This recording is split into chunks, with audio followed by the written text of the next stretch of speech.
Let's rank some popular anime shows. Story and world building is absolute peak, S tier. The characters in the show were so unique and so much fun. I enjoyed every single episode, S tier. We found love in a hopeless place, A tier. Yusei Run is peak, and there are so many hype moments in the show. Like, it is impossible to not root for these characters when they're trying their best, A tier. Mind games within mind games. I'm not a mecha fan, but I love this show, and I think the ending was just so satisfying, A tier. I'm sorry, but this show is so boring. I love the choreography, the world building is amazing, the music, the score, it's great, but it's so slow. C tier, such an interesting power system, iconic characters, hilarious moments, and the animation is consistently really high quality. S tier, like I said, not a big mecha fan. I think it suffers from that old era of anime where everything has to be slow and mature and cerebral, but I love my storylines to be more fast-paced. C tier.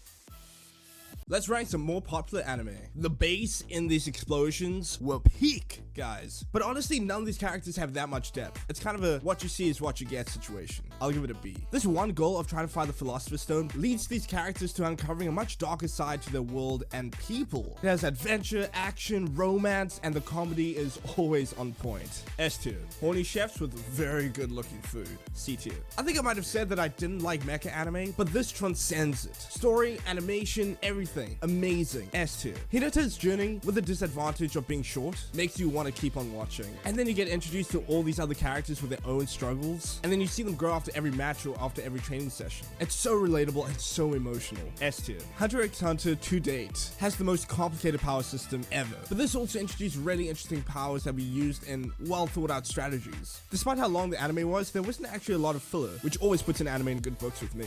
A tier. We're doing another popular anime tier list. Whoa! Say what you will about High School DxD just being this boob fest, but oh my gosh, there is story in here, and every time Red Dragon screams the word boost, I get pretty hyped. Solid B tier. There's some genuinely really funny moments in Blue Exorcist, but I look back and I don't really remember much about the show, and it's probably because it's just not that memorable. C tier. I love Pokemon, but my god, there have been terrible seasons as well as amazing seasons. I would even argue that the most recent seasons have been the best that we've ever gotten ever. This series deserves its own tier list, but for now, I'm gonna give it a solid general average B. What hasn't been said about Naruto? It's a great show with great characters, interesting power system, the funniest moments, and the most badass of moments. If I had the choice between the Rasengan and the Kamehameha, I would choose the Rasengan every single day of the week. It just rolls with the tongue better. A tier. I think Black Clover is a little overrated, in my opinion, but I love the concept of a character with no magic in a world of magic, and there are great moments. B tier. Popular anime tier list. I'm a huge fan of gore. I love blood, love people just blowing up and being eaten by monsters. This was right up my alley. And I really loved the backstory to the world and how everything started, but the storyline itself was a little bit weak. B tier. I think I love pretty much every character in Mob Psycho. Every single one of them is kind of like a lesson that needs to be learned by every single human being. And of course, the action and animation was just off the charts. Like, come on, look at this. Amazing. And my boy Mob deserves a date. S tier. This is the prettiest, terrible anime that I've ever seen. If you do watch this anime, you have no game and no life. D tier. I think I'm one of the few people who didn't actually enjoy The Promised Neverland. I just don't think it's that good. I think part of its appeal is the fact that you get that shock factor, like, oh my gosh, dead kids. But once it was revealed that the world was just messed up, I think it just fell off after that point. Even before season 2. C tier. Absolutely everything about this anime is perfect. Story's perfect, animation's perfect. S tier. If you think I'm wrong about any of these anime, comment below.